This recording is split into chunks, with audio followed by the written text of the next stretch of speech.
All right, can everybody see my screen? All right, so CRJ Tech 102, getting to know Zoom. All right, so I was putting this together last night, so you're gonna see some funny pictures of me sprinkled throughout. This is one of them. This first slide is a little bit redundant because you are all already on the call, but this is a good tool to use going forward. So when you are prompted to join a meeting, you are going to be shown this preview here, and it is essentially saying, do you want to join with video? Do you not want to join with video? I like to use it as sort of a way to test my background, test my lighting, make sure that my hair looks okay, things like that. You can go ahead and click that box, which is actually what Karen must have done. She was saying earlier that it brought her right in. So at some point in time, she might have clicked it and it was joining without video or joining with video. That's something that you can tinker with in your settings if you have an account. Okay. The next prompt after you mess with the video is the audio.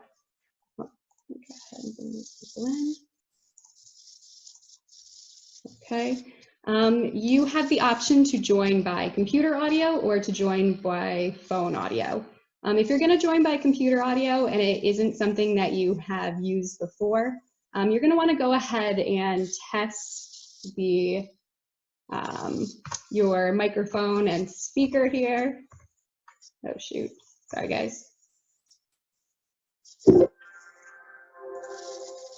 Okay, test your microphone and speaker. If you do test those buttons, it's the little red circle here that I have. It's going to take you to the next prompts, which are saying, do you hear a ringtone? If you say no because you don't hear it, it's going to ask you to troubleshoot some of the potential issues with your speakers, such as, are your speakers plugged in? Is your volume up? Things like that. If for some reason you still can't hear after you do troubleshoot some of those issues, it might just suggest that you call in, which we'll get to in a second. But if you can hear the ringtone, the next option is that you are going to test your microphone. You're going to say whatever you want, and it's going to repeat it back to you just to make sure that your microphone is working. So if you run into any issues with your computer audio, you can join by phone. So typically New York is listed as the first number, this 929 number. That's going to be included in any email that we send you with a meeting. And you're going to want to have the meeting ID ready, because when you call in, it's going to ask you to include your meeting ID. You type it in, press pound. If you have a participant ID, you can go ahead and type that in and press pound as well. Otherwise, you can just press pound and it'll still connect you. A couple of points of housekeeping there. If you are joining by phone, you're going to want to make sure that if you have the computer up as well, you only have one of those audios playing. So you don't want the presentation going on your phone and your computer, because your computer and your phone is going to create a really bad echo. So just make sure you turn the volume down on one of those. And then this is something that we found last week, actually with a staff member. She normally could get her microphone and speakers to work, and they weren't working. We tried all of the normal troubleshooting things, and she just restarted her computer and it let her right in.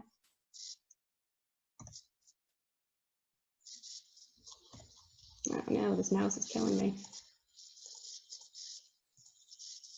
Okay, so setting up your office. I know that you're going to be using this for both personal and professional reasons, but when it comes to professional reasons, you want to make sure that your office and your background are appropriate. So for your background, you want to make sure that you have as clean of an area as possible. In this case, I actually have a little bit more going on in the background than I would have preferred, but given the lighting options, this was the better choice. You do have the option to set up a virtual background on Zoom, and I actually included the prompts here. So if you go to the bottom lower corner of your sort of call screen, which is the screen that you see when I'm not sharing my screen, there is an area or an arrow next to the video camera, and you can actually go to choose virtual background. The backgrounds aren't something that are preloaded on Zoom. You can download them, so you can do beaches, scenes from movies, things like that. You want to make sure, though, if you're going to do a virtual background, that you have an appropriate backdrop for it. Otherwise, it will look really pixely. It'll fill in your eyes and your mouth. They suggest that you use a green screen. So if you have one of those, go for it. But if you do a virtual background, make sure that you're not wearing the same clothing color as your background. Otherwise, it'll get rid of your clothes. With respect to lighting, you want to be in a well-lit space. You want to avoid having bright lights directly behind you because it kind of gives you that witness protection look where it washes out your face. And then if you're next to a bright light, it can also do that thing where it gives you sort of the Voldemort look where your face is completely featureless because it's so bright. Another point is your device height. So these are just rough suggestions. Arm's distance away is typically appropriate, and you want it to be square with your face. So you don't want it pointing up your nose, you don't want it pointing down at your collarbones, you want it to try and frame your face. Because we are avoiding things like this. So on the this picture over here, the far picture, that's actually, I tried to set up a virtual background. I took a screenshot from The Office. You can kind of see if you look closely. But because I didn't have an appropriate background, it completely got rid of my face. The other ones, we can see the witness protection, another one where it's too dark, and then one where it's pointed, straight at the top of my head there.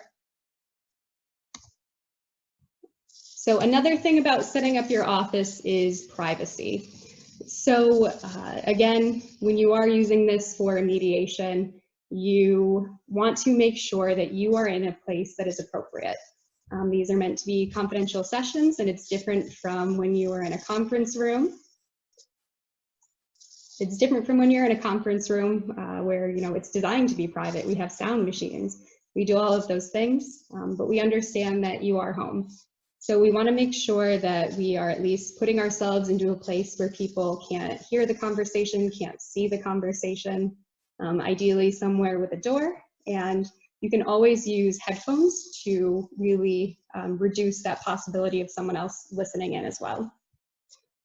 I don't know who has seen this video, but I'm going to play it anyways. Hopefully it works, because this really goes to show that although we can try and do everything in our power, we still might run into issues because we are home with kids and pets and significant others and roommates. So we'll see if this works here. Scandals happen all the time. The question is, how do we do it?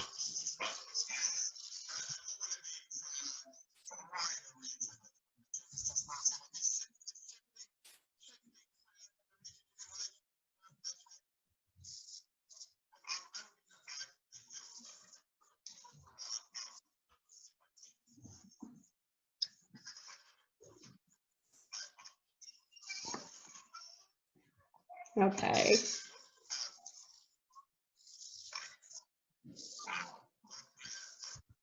Okay. Hopefully everybody could see that and hear that.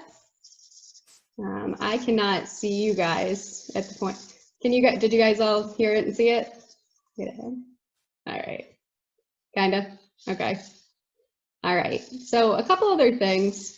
If you want to stop sharing your video, that's something where you can actually go back to the lower left-hand corner of your call screen, and you can turn it on and off. So if you're on a formal call, it's highly recommended that you do this because you have no idea what people are going to see when you stand up.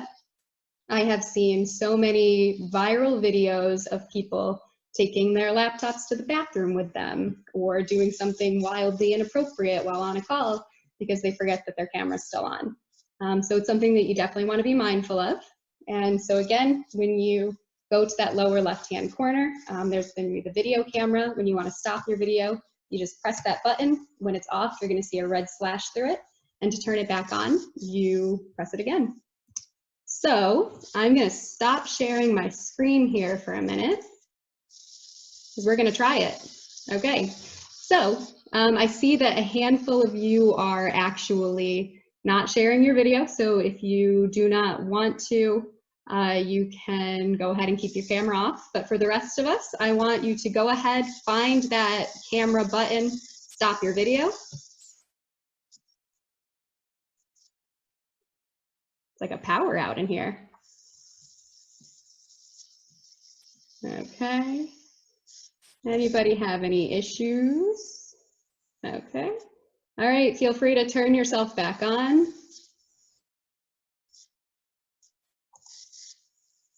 There are all of your lovely faces again.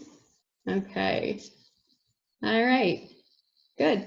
All right, so we're going back to screen share. And again, this is what I was talking about earlier. If you are familiar with this stuff, I'm sorry. If you're not familiar, you're getting familiar. Again, feel free to ask any questions along the way that you have. All right, give me one moment here.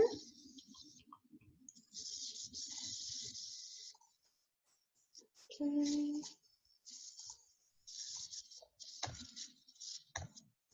Okay, so improving your sound quality. A couple of points here, things that we have learned in our practice and things that we've learned from other people. In an effort to reduce some of that audio feedback, it's important to close all of those non-essential programs. And I'm actually cringing at the phrase non-essential right now. So close the things that you don't need. So programs, tabs, windows. As a suggestion though, leave up the initial the invitation that you got, because you're going to want to have that link, that dial-in number, that meeting ID. You want to have those. Move other electronic devices away, so your cell phone, your tablet, things like that. I personally have a really bad habit of putting my phone directly on my computer screen, so I can see both screens, but it can create some pretty bad sounding feedback along the way and an echo. And then again, if you are meeting on the computer and then you're calling in for audio purposes, make sure that the speaker is turned down. Oh, I hear somebody.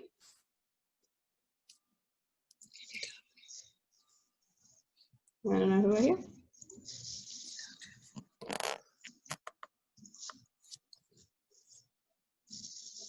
I don't know. Okay.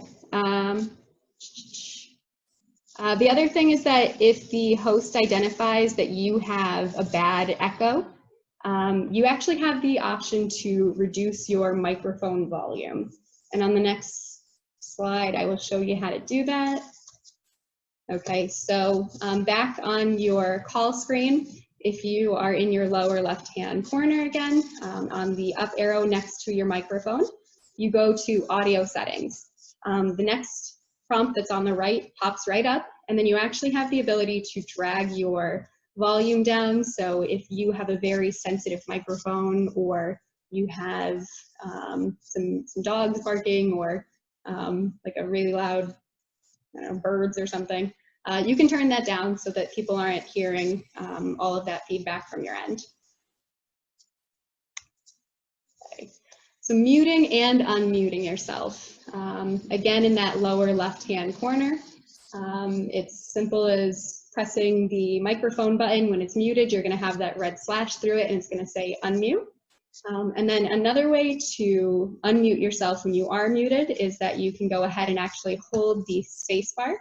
That's a temporary unmute. So if instead of wanting to have a dialogue, you just have a comment or a thought, you can go ahead, hold that down, say what you want to say, let it go, and you're muted again. And there is one more way that when you are in the tile view, you can actually push on the blue button that's in the corner of your own tile and click mute and unmute. So let's try it. Okay, everybody go ahead. Hello. Hi. Hello. Hi. Hi. Hi. Hi. Hello. All right. Did I just hear a yo out of John? All right. Anybody having any issues with it? No. Okay.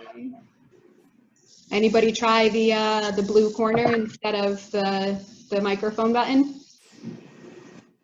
Okay, I'm seeing a couple nods, a couple points. No, I didn't try it. Hi. It works. Excellent. How's that? I can hear Where's you. the blue corner? The blue corner, so if you hover over your own tile, there's going to be either the 3 dots. You can click it and say mute, unmute. I believe that my screen is a little bit different than your own, but I'm not positive. It worked, Marilyn. Right. Okay. Or the space bar, right? Or the space bar. So the space bar is the way where you can just hold it right down well. So like I have you guys all muted, so all you have to do is hold that space down if you want to have a quick comment or you have a question, but you don't want to go all the way through unmuting yourself. Okay, we are back to the slideshow. I will see you all soon.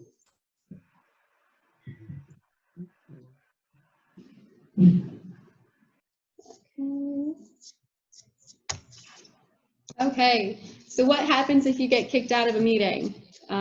This is why I said you want to keep that email up because you can go back to the original link and try and rejoin. It should either bring you right back in or take you through those initial video and audio prompts, but you should be able to rejoin.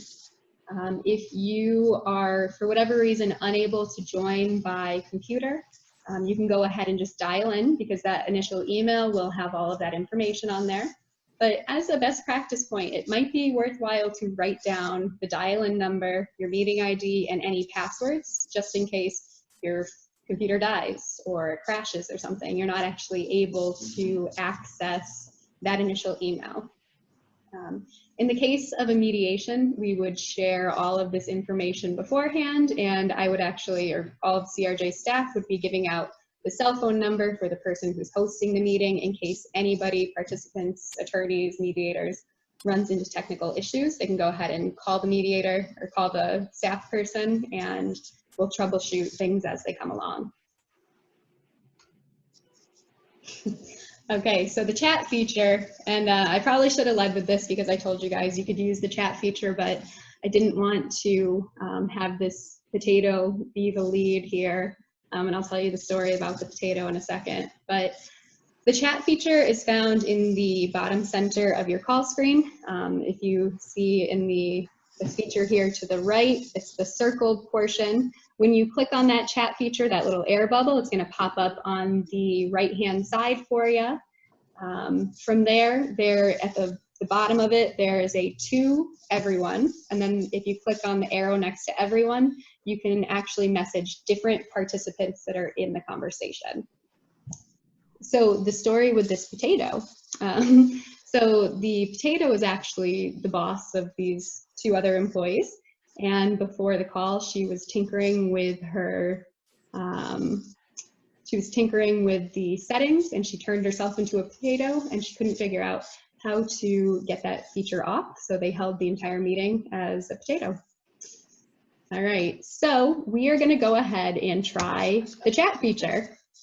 So give me 1 second here. Okay, all right, so if everyone wants to go ahead and first go to the everyone portion and send a message. It can be whatever you want. It can be hi, it can be just a slap on the keyboard.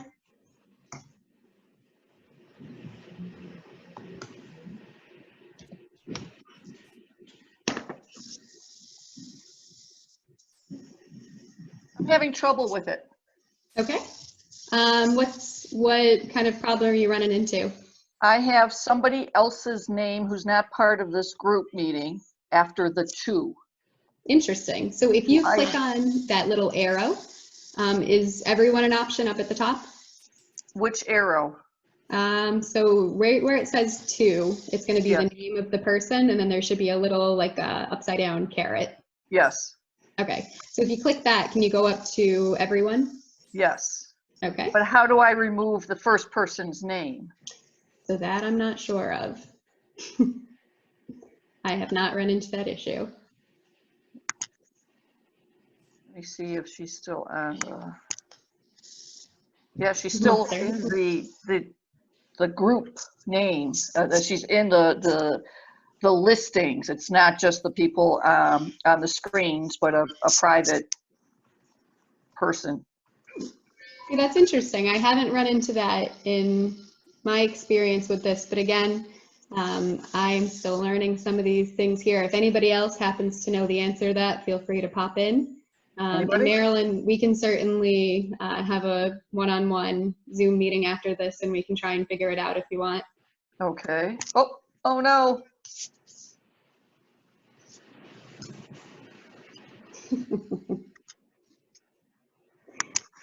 Okay. I lost everybody. I'm back. Okay.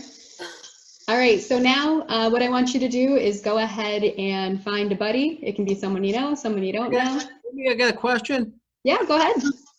Yeah, I typed in hi. I'm not sure how to send it.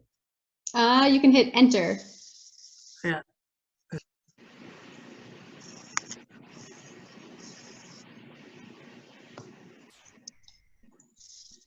All right. Did that work for you, Paul?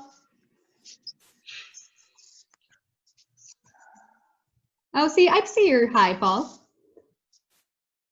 Okay, so again, if everybody wants to go through and find a buddy and send a message to your buddy, make sure that you are able to go from everyone to someone else. You'll see that all of the participants are listed. The host is listed. In Marilyn's case, there's a stranger listed. We're going to try and stick to the people in the meeting for now. Well, so do you just type in somebody's name?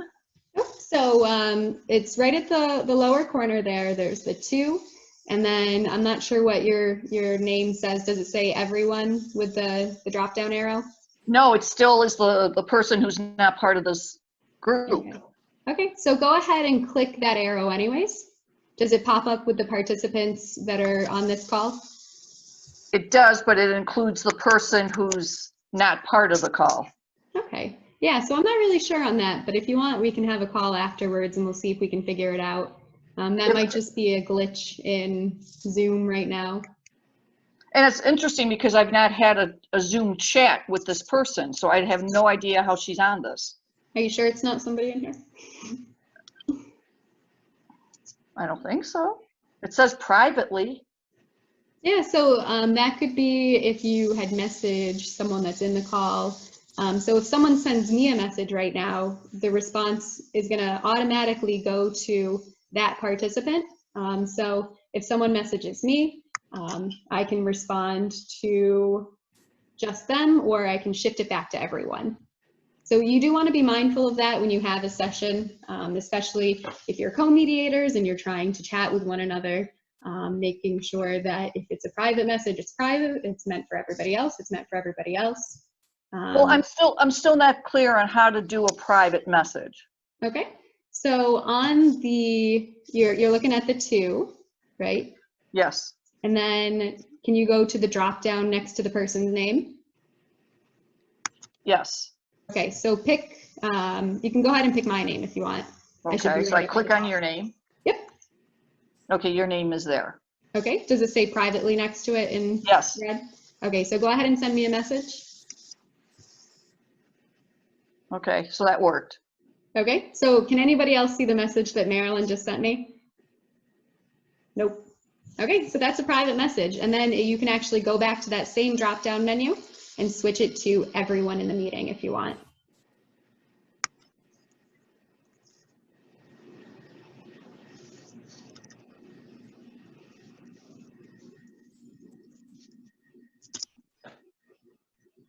There we go. It works. Okay. All right, and yeah, I'm not sure what's going on with that random person in there, but we can try and figure it out. Well, actually, I got a message from her. She's actually on the call, and I didn't realize it. Well, there you go. It's fixed. Okay, so I'm going back to screen share. Just a couple more slides here for everybody. Okay, so gallery view versus speaker view. In the top right corner of your call screen, so when we're off of screen share, you can see that there's the speaker view and then there's the gallery view. So the one on the left is actually the gallery view. So what that is it takes everyone's little video tiles and puts them side by side. It'll highlight the person that's speaking, but it's not going to make their picture bigger than anyone else's. This is really important for mediation because you're able to keep an eye on everybody. I know that right now we aren't given the opportunity to interpret body language like we normally would. But we actually had a mediation a couple of weeks ago, and as one mediator was doing a reflection, the other mediator was able to check the body language or the facial expressions of one of the parties, and you could see that he was shaking his head no. So it was a really useful tool because we are lacking that physical presence, but it's not going to mean that we're going to miss out on all of the things that we normally rely on. And then on the right, you will see Walter, who is the puppy who decided to join us for my my video calls last night so I could get all of this pulled together. And his owner happened to be speaking at the time, so he is the person that popped up nice and big. Okay, so the final task for everybody here, off of screen share, if everybody can go ahead and try and find that speaker view and that grid view button on their own computer, press it, see what you got, see the difference. You'll see that everybody pops in and out if you're on the speaker view. If anybody else wants to talk, to display it.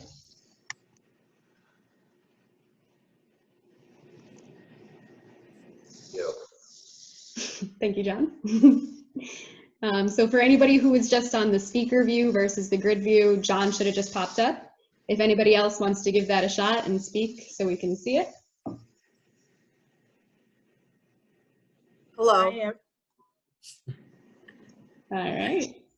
Hey, how are you doing? We are good. Okay.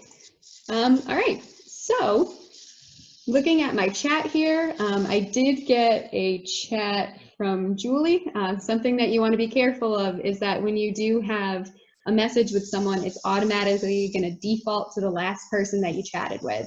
So you really want to double check every time before you send a message, who is it going to, who is it intended for? I'm not saying that chat needs to be used in mediation because we don't pass notes back and forth in mediations typically, but it is a tool that you can use, but you don't necessarily need to rely on it. Okay, so that is pretty much all that I had for you guys today. I know again. It sounds like Sharon is having trouble when she does speaker view. She doesn't see anything. Oh no, I didn't even see that. Okay. Let's see here.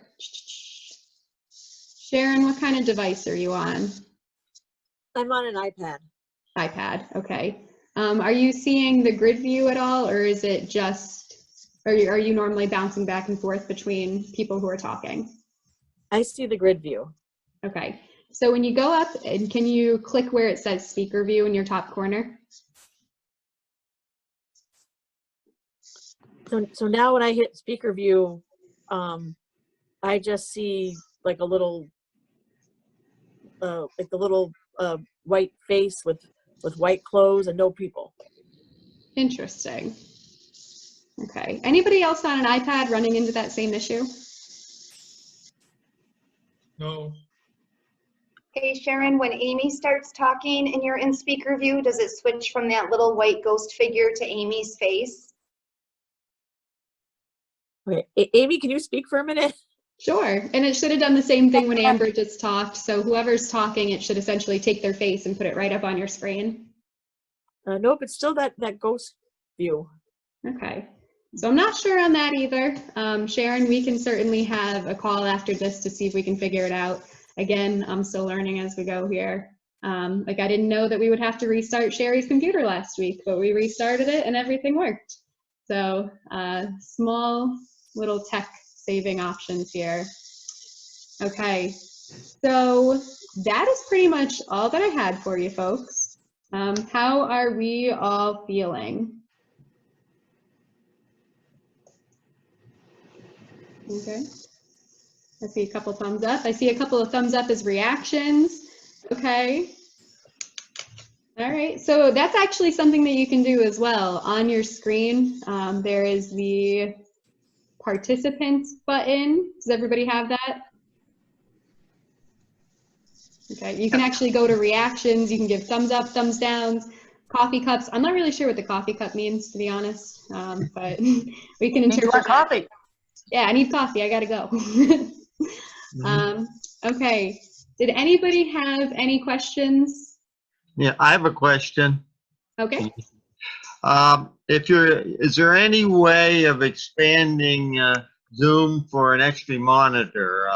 If I can't see everybody here, but I have a second monitor. Okay. I don't know. I think that might have been Lauren's phone.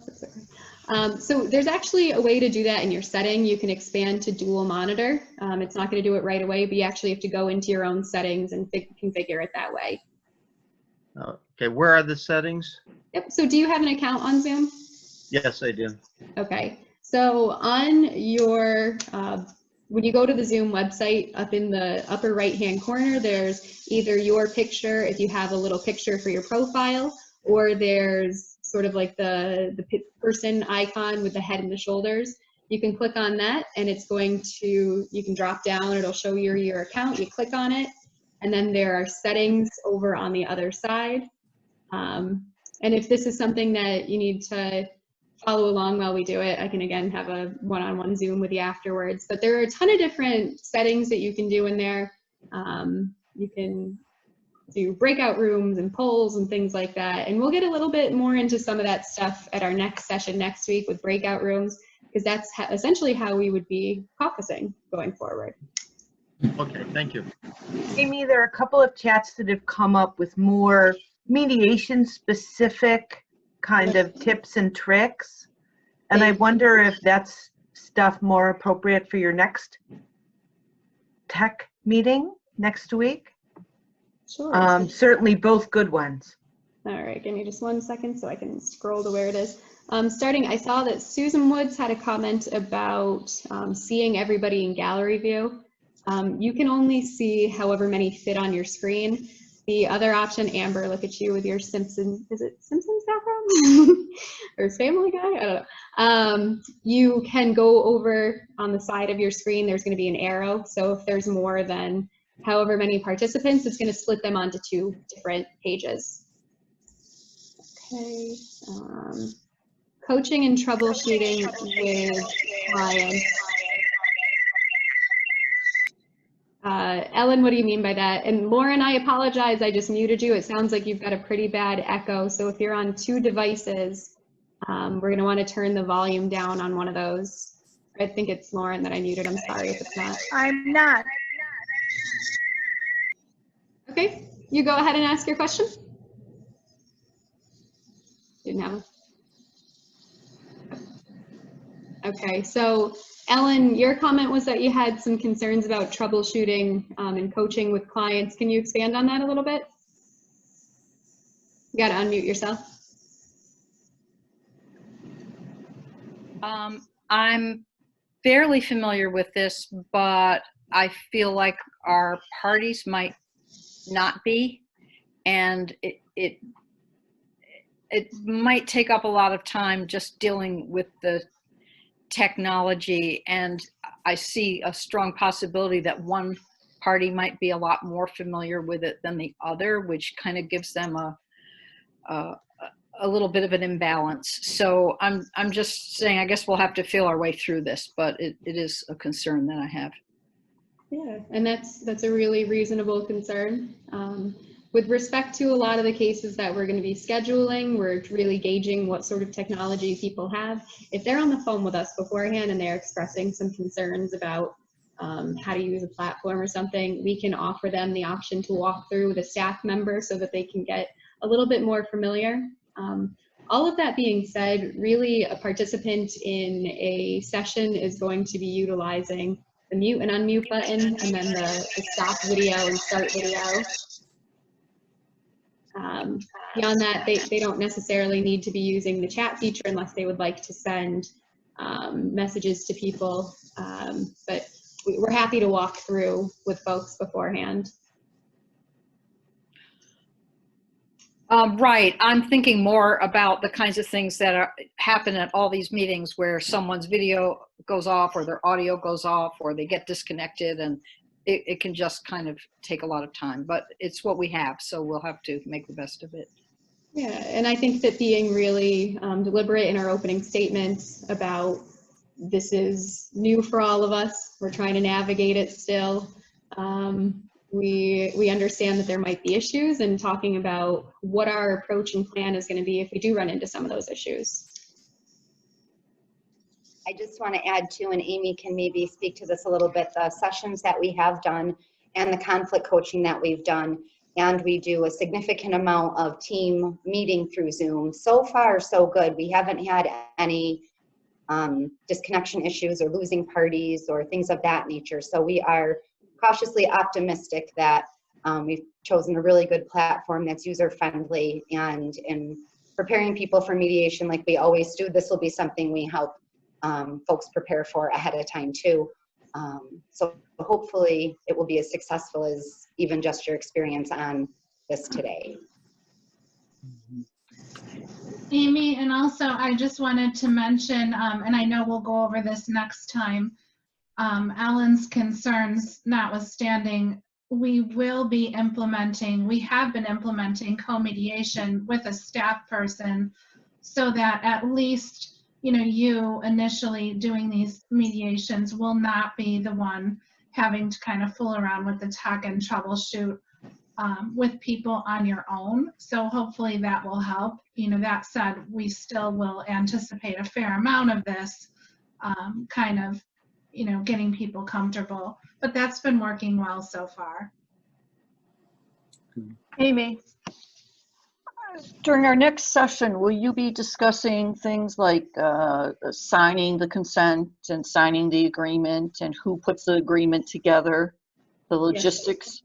Yep, we're gonna essentially do a walkthrough of a mediation start to finish, showing a handful of the tools that we'd be able to use. So electronic signatures for the consent, the use of breakout rooms for caucusing, the use of the chat feature for location purposes, and I'll get into that more next week, and then all the way through screen sharing for agreement drafting and electronic signatures for agreement signing.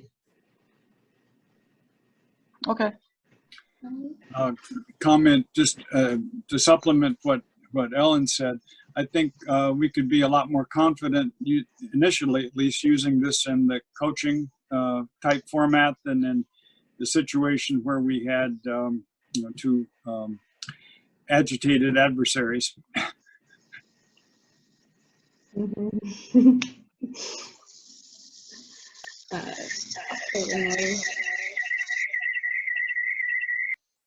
I have a question. Oh, Yeah. there it is. Is there any way to turn off the chat so they can't use it? I believe so. It's not something that I've tinkered with, but I know going through the settings, there's a handful of different things that we can do as hosts, but I do believe that you can turn off the chat. Okay, because I can just imagine, in a heated mediation, somebody sending the other person a private note, like you're lying or something like that, and we wouldn't have any idea that was going on. Right. Yeah, no, that makes sense. And that's something that we've thought about. We're going to have to navigate that as we go through. If it isn't something that we can discuss, or if it isn't something that we can disable right from the beginning. But we are certainly running into issues and troubleshooting them as we go. Amy, what kind of response are you getting from parties and attorneys? We've seen a few different things. So I think some people are very willing to mediate right now. Some people are kind of treating this like a mini vacation, and they assume that the world is going to resume shortly here and there's no need to rush it. We're all over the map on that. But what I have seen from people who have actually participated in the process is it's been a really positive experience for everybody who's involved. The technology surprisingly feels like a mediation because it is a mediation. You're just not all sitting in the same room. But we have had some pretty positive feedback so far.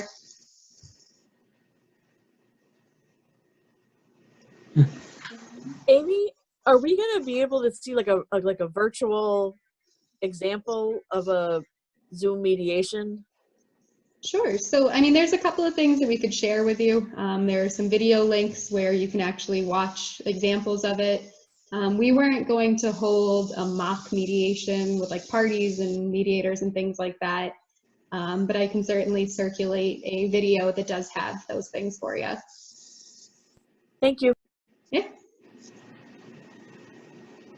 Okay. Liz had asked that I go through and take a look at people's backgrounds and let them know if there's any issues.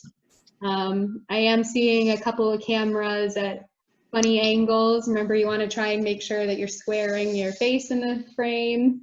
A couple of windows where people are getting washed out. You want to make sure that you can see your face. You don't have like a completely, featureless face because of too bright of lights. Amber with her velociraptors in the background. Everybody looks pretty good. I'm not seeing anyone necessarily that I would be concerned with. Lauren, I know you're on a phone. If you wanted to bring it up and kind of square your face in the middle of it, that would take care of that issue. But generally, everybody looks pretty good. Melissa says that the coffee cup means a break, so that's important to know. And then something I actually want to highlight here, if you turn your camera off, it's typically going to pop up with your name across. So I know that Julie, Liz, Sharon, it's popping up with all of their names across it. But if you have a picture on your account, it's going to pop up with that picture. Amy?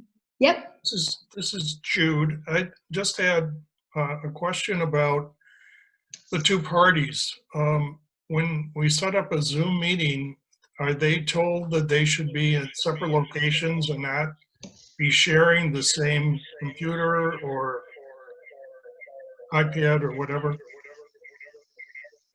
So we actually, at this point in time, haven't run into people people being in the same house for sessions. This is actually something that we are needing to approach, though, because we have a handful of parent-teen cases that are ready to go for mediation. We just haven't figured out, are they supposed to be sitting on the same couch talking to the computer? Should they be in different rooms on different devices? I think that really depends on the situation and sort of what the parties think would be the best approach as well. If they would prefer not to be in the same room and they want to be on separate devices. It's not something that we've actually had a staff-wide dialogue around, but it's on our list as of this moment, so.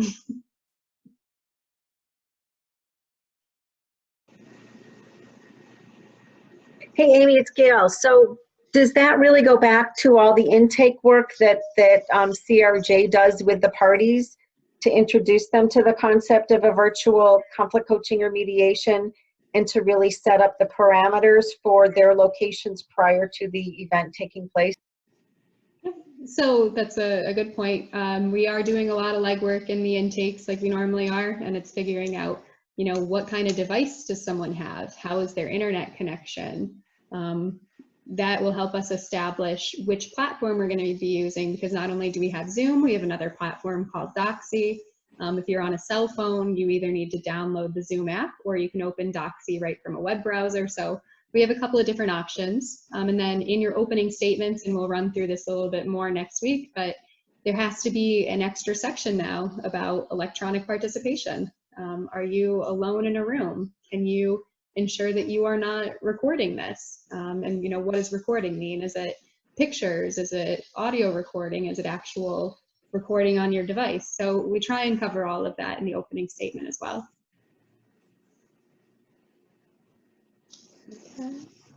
Okay. Can we ensure they're not recording? Is there something that flashes if it's recorded on any device? Yeah, so on Zoom, I'm pretty sure that the host can disable Zoom recording for other people.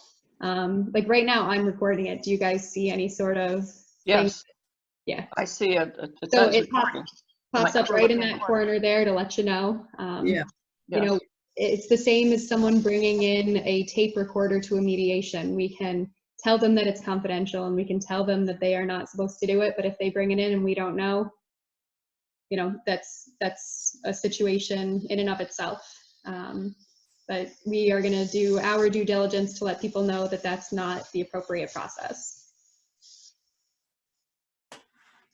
How many mediations have actually occurred virtually? We've done 2 co-mediations. Technically it was 1 case, but split up into 2 sessions. And then we've done a handful of conflict coaching sessions, which are those one-on-ones.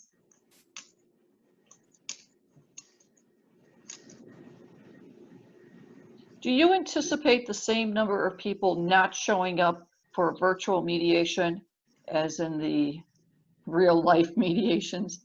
You know, I'm led to believe that people will show up because they don't really have anywhere else to be right now. That's an assumption though. I can't guarantee it.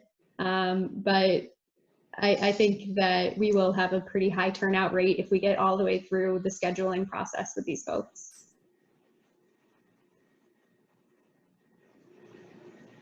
Okay. One thing to think about, Marilyn, is that with our cases, people come sign up and then we don't really, except for some emails, we don't touch them again until they show up for the mediation session. These are going to be treated much more like a typical CRJ case where there is a fairly significant amount of pre-session intake work done. Okay. That we'll be reaching out to parties with of course, the approval of the lawyers. But I think that what you might find is that then they're just engaged in a different level once they commit. Okay, that's good to hear. Hey, Amy, is there any way we can practice using Zoom between now and when you reconvene us? Oh, definitely. Are you talking about between now and next week, or? Yeah. So if anybody wants to participate in some sort of one-on-one video chat, or they want to try and work on something else, feel free to send me an email. It might not be me. I might try and enlist some of my other teammates here, but we can all certainly have one-on-one sessions. I know Lauren and I worked together a little bit last week. I understand that, you know, everybody has different technology in general. We all have different devices. We all have a different understanding of, you know, how things work and how to navigate them. So we are certainly here to try and get you familiar and try and work out some of these issues so that not only are you more comfortable in the professional setting, but, you know, you can have those video chats with your friends and family, and you can show them all the cool tricks that you know. Okay. All right, so the only other thing, I know that Julie had mentioned that it would be worthwhile to show people how to use the arrows to show who else is in the gallery. So I'm going to try and share my screen and see if I can show that to you. Sometimes with the share screen, it actually takes you to my desktop. So please bear with me here as I give this a shot.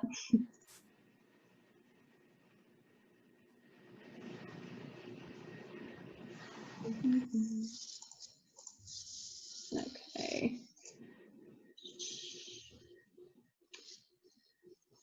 Yeah, we might not. So I guess down here, so this is how you would do it if it was on the little tiles, but when you're on your general screen, call screen, there, if you scroll over everybody's faces in the center of it, there's going to be little blocks off to the side that are going to highlight with blue arrows. In this case, it's going to say 1/2 or 2/2, depending which one you're on. So if everybody can find those and then try and click them, it'll take you over to the other group of people on the call. So we have to go to somebody else's picture? Nope. So just kind of scroll your mouse over where everybody's pictures are, and then right in the center, so there's 5 rows. So on the 3rd row, there should be arrows at both ends. Okay. Okay. Are you finding them? On an iPad, you swipe. Oh, perfect. I don't have an iPad.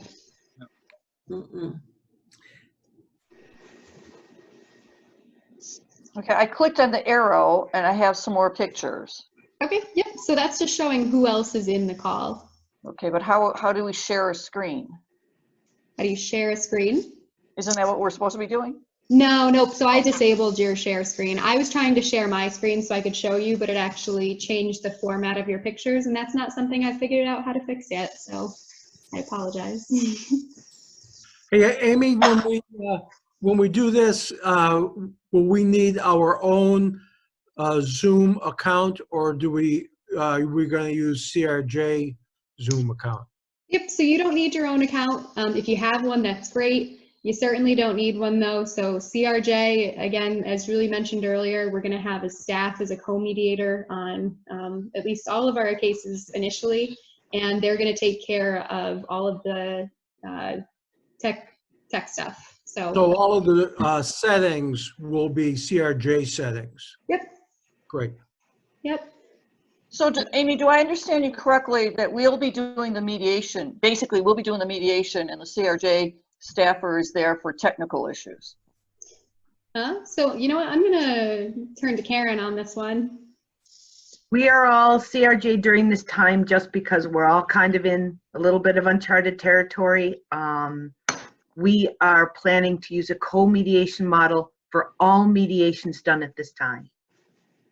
So our thought is to put a staff member with a mediator, maybe even kind of just taking a back seat there to be of additional support.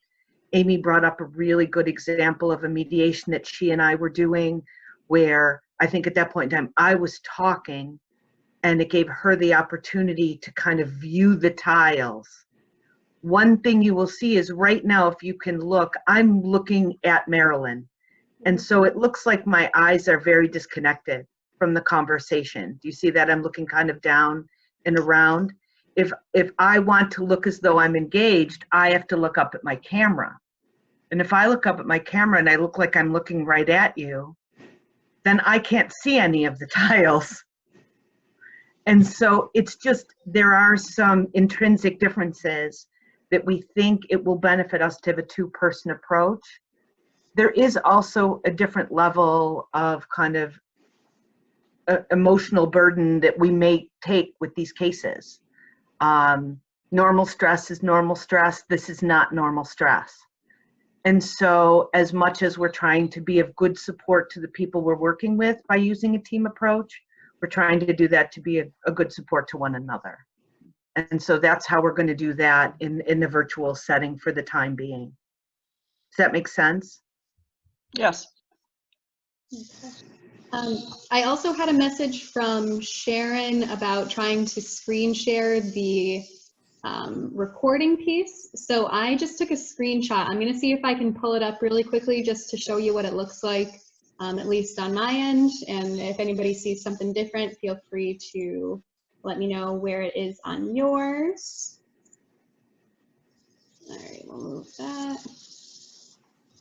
Okay, so right up in the, okay, I can draw on it. Do you see it up there? Yes. Okay. Yep, so that's where it shows for me. If it shows elsewhere for other people, feel free to chime in, but it just lets you know right up in the corner that it is recording.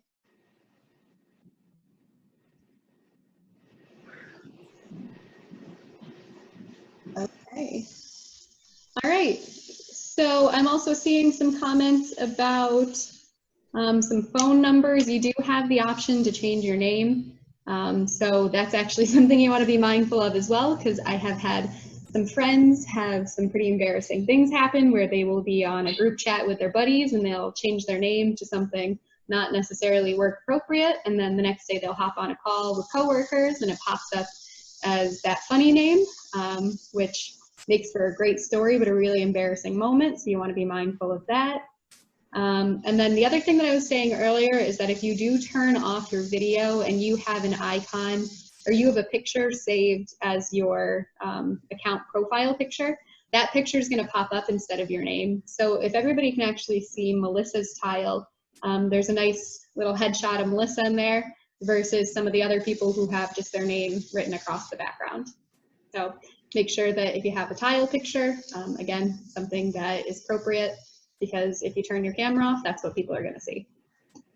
Hey, go ahead, I'm sorry. Amy, do you have any concerns about Zoom bombers? So Zoom has certainly had a couple of things happen where they had some Zoom bombers, but that had a lot to do with the meeting IDs that they were handing out for meetings, and then people were taking pictures of them and screenshots and sharing them, and the meeting IDs were popping up right along the top of the conversation there, so they would share a picture of it, and then suddenly that was common knowledge for people. So you can type in meeting IDs and join random meetings, but for us, we actually have the ability to set passwords. So we can set a password where you need that in order to join. Or if I wanted to, I could actually close the meeting as soon as everyone was in that we needed in. So you can stop anybody else from joining.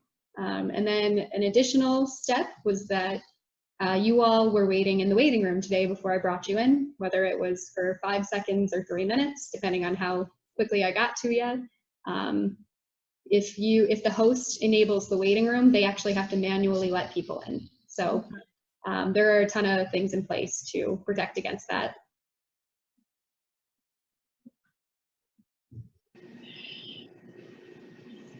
Anybody else for questions? Amy, how do we know that we have the actual correct parties and not some random person just using a device? That makes sense. I guess it's the same as if it were a mediation. So we don't know who they are before they come into the room, but the other party hopefully does. So if they see someone who doesn't match their co-parent or the neighbor that they've had an issue with, we hope that they would say something to us. But that is an interesting point to bring up there. We can add some sort of extra verification saying, I've got so-and-so in the room. Are you so-and-so? So just putting that extra step in there. I always joke with the cases at Niagara County Family Court because we notarize the agreements at the end, and I'm waiting for there to be one day where they're like lying to me and it's somebody else in the room when they hand me their ID and I realize it's not them, but it hasn't happened. I don't think it actually will. All right, any other questions? How soon after the next meeting do you anticipate that we will actually start doing mediations? Yeah, so I think that has a lot to do with party and attorney willingness to participate. We have seen some people who are interested. Right now, we're still figuring out how to exactly go about the scheduling process, but we at least have the technology to get going now, so I can't give you an exact timeline, but ideally soon. Okay. All right, so if anybody has any additional questions and they want to go ahead and follow up with an email, you can certainly do that. If anybody would like to request more one-on-one tech support, you can certainly reach out, and either myself or one of the other CRJ staff members will be happy to have that conversation with you. Because again, we want you to be as comfortable and familiar with this as possible. Okay. All right, well, thank you everybody for joining. I hope this was helpful, and I hope to see you all next week for our walkthrough of a mediation. Great, thank you, Amy. Thank you very much. Bye. Bye, everybody. Bye. Hi, everyone. Bye. Thank you, everyone. Great to see everyone. Amy, this was awesome. Thank you. Bye-bye.